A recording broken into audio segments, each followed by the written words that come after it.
a yɔrɔ filanan o ye karamɔgɔ yɛrɛ dama ni ɲɔgɔn cɛ ye karamɔgɔw ka sisan lahalaya baka diɲɛma bɛɛ la maloya Mali kɔnɔ yan parce que an kana ɲɔgɔn nɛgɛ quoi ni ko b'i yɛrɛ kun ka i k'a fɔ an nɛn ka di mɔgɔ wɛrɛw t'a la mais n'a sera an yɛrɛ ma an kan t'a fɔ an kɛlen don ka bɛɛ la maloya bi kuma tɛ maa si da maa si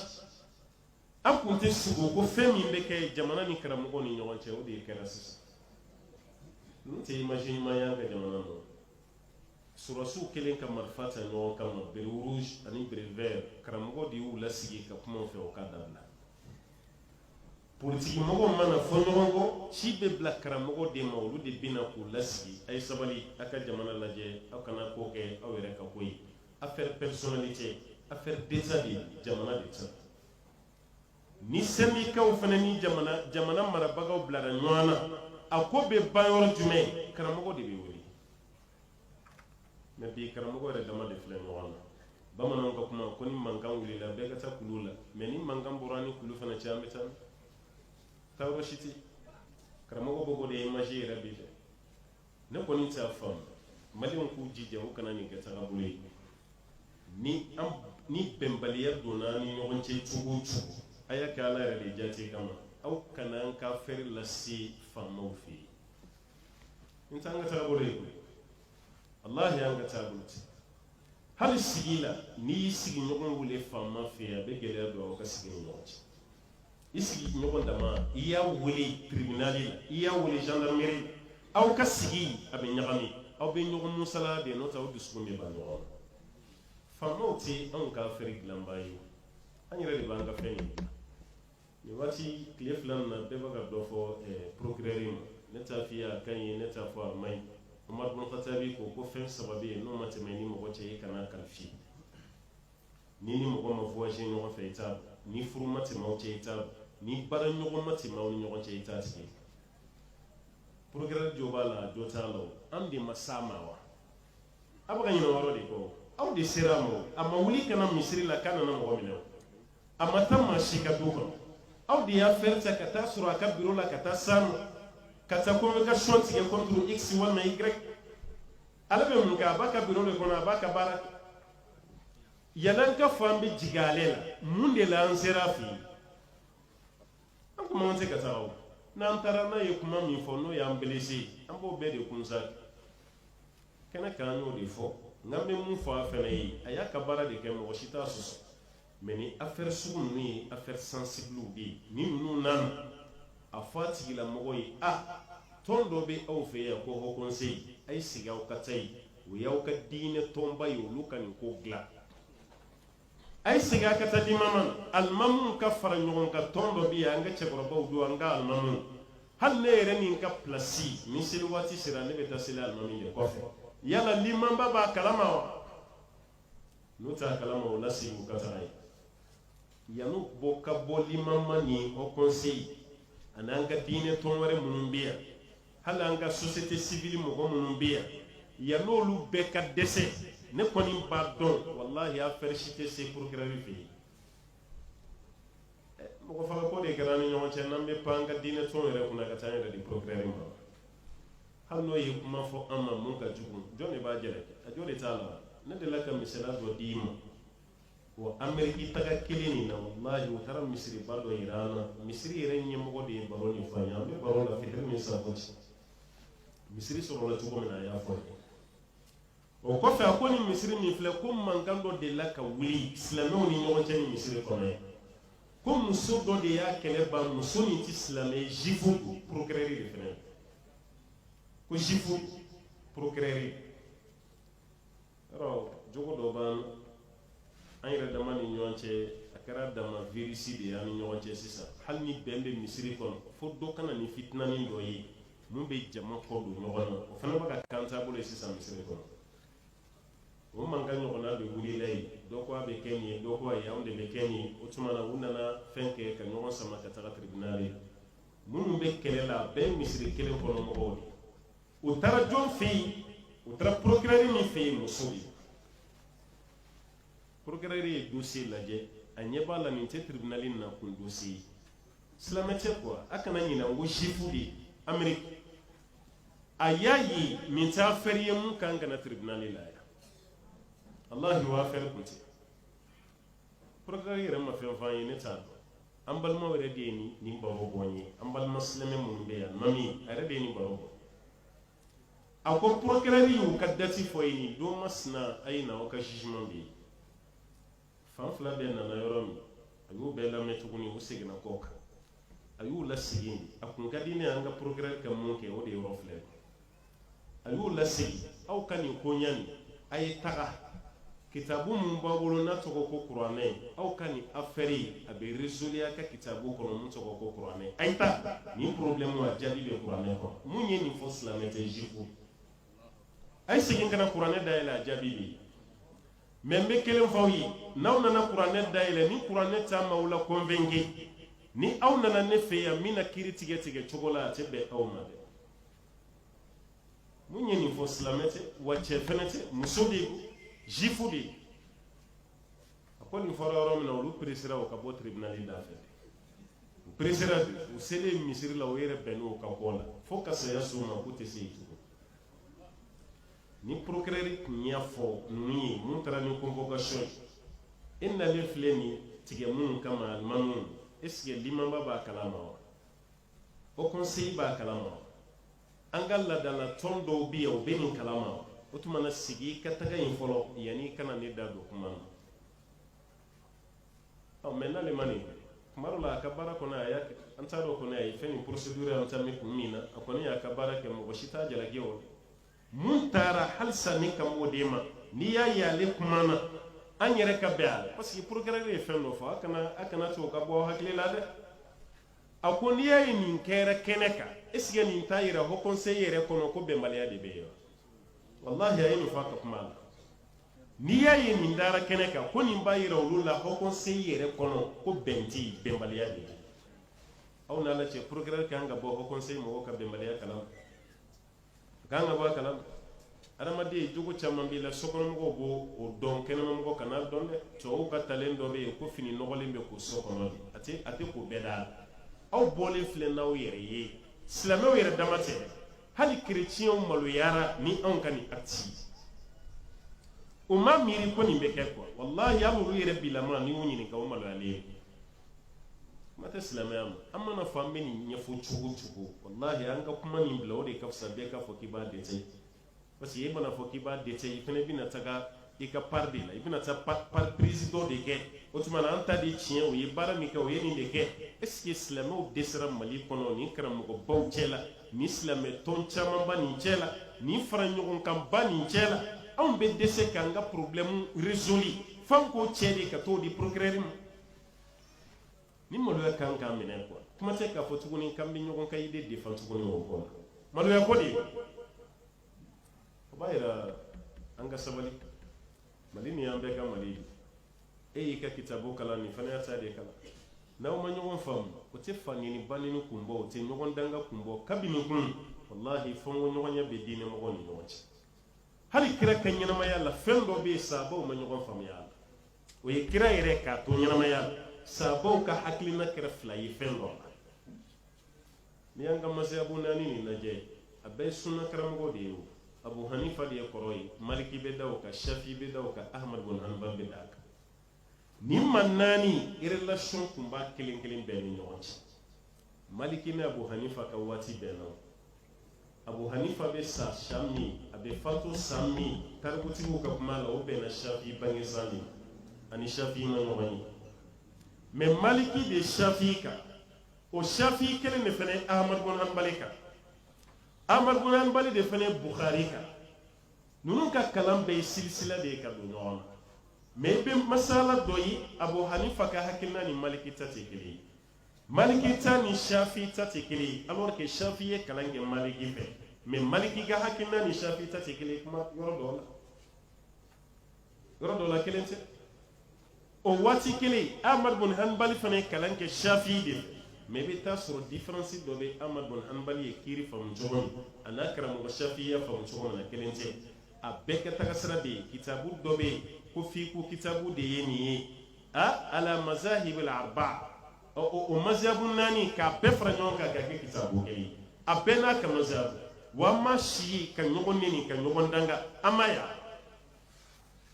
wali an ka karamɔgɔba minnu bɛ Saudi kuma dɔ la Ibn Baz ka hakilina ni Muhammad bin Salih Uthaymin o bɛ ɲɔgɔn cɛ Ibn Baz ka hakilina ni Muhammad bin Salih Uthaymin bɛ ɲɔgɔn cɛ o ni Albani yɛrɛ bɛ fɔ ɲɔgɔn kɔ masayabu caman Allah n'a ma kɛ fitina ye an karamɔgɔ min filɛ Misira jamana kan sisan n'o ye Muhammad Hassan ala ka barika don a si la ale bɛ ɲɛnamaya a ko ale ye hiji laban min kɛ o kɔfɛ ni Albani ma hiji kɛ n'a fatura o hiji min na k'ale ye karamɔgɔba saba nin bɛɛ ye a ye misaliya de ta Ibn Baz tun bɛ yen o don Muhammad bin Salih Uthaymin tun bɛ yen ko Albani tun bɛ yen ale ni Albani ka ɲɔgɔn ye laban kɛra o hiji min na Albani y'a mɛn k'a fɔ ko Ibn Baz ani Muhammad bin Salih Uthaymin ko bɛ tantan kɔrɔ yen fɛ Albani y'a mɛn Albani bɔra Siri de Albani don mɛ a sigira Siri a bɔra Siri de ka na hiji kɛ Maka a kelen ka nin mɛn yɔrɔ min a taara fara nin karamɔgɔba fila de kan Ibn Baz ani Muhammad bin Salih Uthaymin Muhammadu Hassani ko kabini mɔgɔw y'a dɔn min na ko ni karamɔgɔba saba bɛ tantan kelen kɔnɔ mɔgɔw sina ka na yɔrɔ fati bɛɛ ɲinana i ka tantan kɔ bɛɛ nana ninnu fɛ yen o tora yɔrɔ min mɔgɔw cayalen ni mɔgɔ ɲɛ dara karamɔgɔ kan mun ɲɛ bɛ mɔgɔw minɛ o ye question réponse de mɔgɔw commencera ka question de question nalen Ibn Baz de ye mɔgɔw orienté ale kɛra muqaddimu ye quoi ale kɛra mɔgɔw latɛmɛbaa ye ka kɛ i n'a fɔ modérateur ale bɛ ka fɛn ni modération ni hadisa question fɛn fɛn na Ibn Baz b'a fɔ ko Albani ka nin jaabi parce que e bɛ mun dɔn hadisa la ka girin n'an bɛɛ ta ye a b'a di Albani ma Albani b'a jaabi ni kiiri min nana fiqhu la a b'o di Muhammad bin Salih Uthaymin ma k'e ka nin jaabi ni kiiri min nana ala yɛrɛ ka kelenbantiya la tawhidu Ibn Baz yɛrɛ b'o jaabi u tora ten fo seliwaati de sera seliwaati de selen alimami ko de nana kɛ kata ba naani ye ni maa saba bɛɛ ye diɲɛ karamɔgɔbaw ye nka si ma sɔn alimamiya ma Albani ko k'ale tɛ tɛmɛ ko Ibn Baz bɛ yen Ibn Baz ko k'ale tɛ tɛmɛ ko Muhammad bin Salih Uthaymin bɛ yen o fana ko k'ale tɛ tɛmɛ ko fo Ibn Baz saba bɛɛ b'a yɔrɔ bi an bɛ kɛlɛ de la hali ni misiri bɛ datugu de a ka datugu ne de bɛ kɛ alimami ye o de jogo t'an na fan bɛ ɲɔgɔn ka guloki kanda de minɛ i nana ne sɔrɔ yan n kalannen don ni ye n kɔrɔlen don ni ye mɛ ni saba bɛɛ siran alimamiya ye ko n tɛ k'a ye hali kunun an ka jamana kɔnɔ ni ne tun bɛ yan cɛkɔrɔba caman kɛra alimami ye misiri kalifara la de ko yanni an ka karamɔgɔ sɔrɔ dɛ a y'o de fɔ dɛ ne ma kalan dɛ ka sɔrɔ a kalannen don ni dugu bɛɛ ye mɛ a bɛ siran ma kalan n'a ko fo n ka k'a ye n bɛ layuru kelen de ta n bɛ k'aw ka alimami ye yanni aw ka karamɔgɔ sɔrɔ ni karamɔgɔ nana don o don n b'aw ka misiri d'aw ma an bɛɛ bɔra nin kalama jamana kɔnɔ yan nka bi sisan an bɛ kɛlɛ de kɛ misiri alimamiya nɔfɛ fo voti yɛrɛ bɛ kɛ o tuma na n'i ma sɔn an ka bolokɔrɔta kɛ ni mɔgɔ min ka jama cayara o bɛ kɛ alimami est ce que ala ko don tuguni an ma ala ko bila ni saba bɛ siran ma Ibn Baz nana bɔda jumɛn sɔrɔ a ko ne ko n tɛ k'a ye Muhammad e fana ko i tɛ k'a ye Albani e fana ko k'i tɛ k'a ye ni fila bɛ tɔgɔ ye Muhammad ko sisan an ka segin ka taa alakira ka hadisa alakira ko mɔgɔ jumɛn bɛ k'aw ka alimami ye ya ummul qawma aqra'uhum li kitabillah maa de bɛ kɛ mɔgɔ ka alimami ye mɔgɔ min kalannen don ni bɛɛ ye ala ka kitabu la Ibn Baz ye kuranɛ durusi Muhammad bin Salih Uthaymin ye kuranɛ durusi Albani fana y'a durusi Muhammad Nasir Dini Albani a fana ye kuranɛ durusi a b'a kun o tuma na an bɛɛ ka kuranɛ kɛra kelen ye alakira ko ni kuranɛ kɛra kelen ye ko ka ɲɔgɔn ka hadisa lajɛ ni mun ka hadisa ka ca ni mun ta ye ko tuma na ko ka alimamiya don o tuma Albani se k'i kun bɔ nin kɔrɔ dɛ e bɛ mun dɔn hadisa la bi a ka bon n'an tɔ fila ta ye o tuma e ka tɛmɛ e ka kɛ alimami Albani tɛmɛn'o de la ka se ni mɔgɔ ye ne hakili la ala ɲɛsiranɲɛ kasa bɛ olu ta nin fɛ ka tɛmɛ an ta kan dɛ n'a fɔra bi an de b'an ta kɛ ɲɔgɔn neni ni ɲɔgɔn buruja ye an bɛ taa sira la gosi minnu na ɲɔgɔn fɛ yan e dalen b'a la e tɛ se ka ne bɔ n ka taa sira kan fo saya e dalen b'o la ne dalen b'a la e bɛ taa sira min na ne ka kuma t'a to k'e b'o dabila fo saya ɲɔgɔn neni bɛ min sa politiki mɔgɔw kunna ɲɔgɔn fɛ anw fɛ yan parti 100 ani kɔ o de bɛ Mali la yan parti 100 ani o bɛɛ kunna yan o bɛɛ bɛ taa élection na ɲɔgɔn fɛ mais an ko kanga tasra mi no be an fɛ yan an tɛ kun ni ɲɔgɔn ye yan a b'a yira an tɛ fɛ ka diinɛ nin lase jamana kɔnɔ a lase cogo ɲuman na an tɛ fɛ ka ku jamana kelen fɛnɛ kɔnɔ n'an ta ye a b'a yira n'a fɔra ko diinɛ mɔgɔw ka taa mɔgɔw ni ɲɔgɔn cɛ réconciliation turu bɛ an yɛrɛ de la an fɛnɛ kan ka réconcilier koyi an kan ka réconcilier parce que ko nin bɛ ka taga cogo min finalement hali maa minnu kalannen tɛ olu laban bɛna yɛlɛ a ma k'a kɛ misiri kɔnɔna man di tuguni k'a kɛ maa si tɛ fɛ k'i ma ɲɔgɔn ye tuguni k'a kɛ i n'a fɔ e de ye silamɛ ye tɔw si t'a ye jamana bɛ se ka marché nin kan cogo di n ko limama sigi waati ni mɔgɔ min ye bureau kɛ ɲɔgɔn fɛ a bɛ yan n'o ye Menzamore ye 99 hakili la ale tun bɛ musow de kunna ni ma fili e ta kun t'o de ye encore o kun ye bila musow de kunna donc ne ta kun ye denmisɛnnin ye voilà secrétaire général chargé à la jeunesse u ye ne k'a ye ne ni Ahmad Traoré hakili la Menzamore ani dɔ ɲinana olu bilara an balakaw kunna k'olu kɔlɔsi a waati ni limama ka baara kɛra 180 bɛɛ kɛra réconciliation ye yɔrɔ wɛrɛ tɛ dɛ misiriw fɛnɛ kɔnɔ ka mɔgɔw labɛn quartier dɔ bɛ yen an tɛ a t'aw ka commune na quoi bɛ commune wɛrɛ la an taara réconciliation kɛ yen misiri dɔ n'a ka nayibu alimami in dɛ a n'a ka nayibu kɛlɛ b'olu de ni ɲɔgɔn cɛ an b'a fɔ olu ma ko falako kɔ kɛlɛ b'olu de ni ɲɔgɔn cɛ mɔgɔw nana sɔmi hali ni seli banna sa ni fila t'i tigɛ di ɲɔgɔn ma seli kɔfɛ ni tigɛdi bɛna kɛ ni nayibu ma taga alimami yɛrɛ fɛnɛ bɛ tigɛ di tɔw ma ka pan nayibu kunna misiri kelen kɔnɔ minnu kan ka kɛlɛ fɔ ka ban olu de ka kɛlɛ filɛ si fɔra an ye k'an ka taga kɛlɛ ban a don jama an fara l'o kan an taara an ye alimami lamɛn alimami yɛrɛ nimisalenba parce que kɛlɛ nin yɛrɛ a tɛ se ka fɔ wallahi kɛlɛ tɛ mais sitɛnɛ nana a kɛra kɛlɛ ye alimami yɛrɛ nimisara kun jumɛn na ale n'a ka kɔfɛ maa dɔ n'o ye nayibu ye olu ka dɛsɛ ka ɲɔgɔn faamu fo limama de ka mɔgɔ ci olu ma ko ka n'olu lasigi ka kuma alimami ko wallahi silamɛw y'aw bɛɛ kɛ seere ye nin ne ta bannen ye aw tɛ ne ka kuma mɛn tuguni wa ni n'a ye ɲɔgɔn ye n b'a fɔ baasi si t'a a bɛ nin fɔ la a bɛ kasi la an yɛrɛ kun jɔrɔlen don ko alimami de ta ka gɛlɛn parce que ale de ye ɲɛmɔgɔ ye sisan an bɔra alimami fɛ an y'an kun da falako fɛ yen an taara a y'an bisimila ko ɲa an y'an dan tigɛ n k'an bɔra alimami fɛ a ko k'a ta ban an nana i fana deli ala kama i fana ka nin ko ban maloya ko dun a ka mɛn ko alimami n'a kɔmɔgɔ dɔ bɛ kɛlɛ la kuma tɛ alimami ka nayibu a ye nin ban kulo fila kana don nin na nayibu ko karamɔgɔ ko maaw nana n b'a ban ala ye n b'a ban aw ye n'o tɛ n kun ye n kale dɛ n ko nin tɛ ban fo saya mais ni aw ko k'a ban n y'a ban parce que aw nana bonya fɔ n ka so kɔnɔ mais n bɛ kelen fɔ aw y'a ka t'o fɔ a ye parce que ne kun ko n tɛ seli a kɔfɛ komi aw nana kɛlɛ ban sa o tuma na n fɛnɛ bɛ n t'a ban n bɛ seli a kɔfɛ mais a b'a fɔ a ye ko n'a bɛ seli la n'a ko wala dɔɔnin na n t'a fɔ ko amina dɛ n kɔni t'o kelen la y'o ta ne ko n ko n'i sɔnna ka seli a kɔfɛ ka ban o tɛ ko bannen e ye amina fɔ i ma amina fɔ o bɛ fɔ ko alimami ka seli la bon anw ka dɛsɛ ka ɲɔgɔn faamu fo ka na ni kuma ye kuma min bɛ don maakɔrɔ dɔw ka yafa ma quoi kuma min bɛ don denmisɛnninya yɛrɛ kɔnɔ kuma dɔ la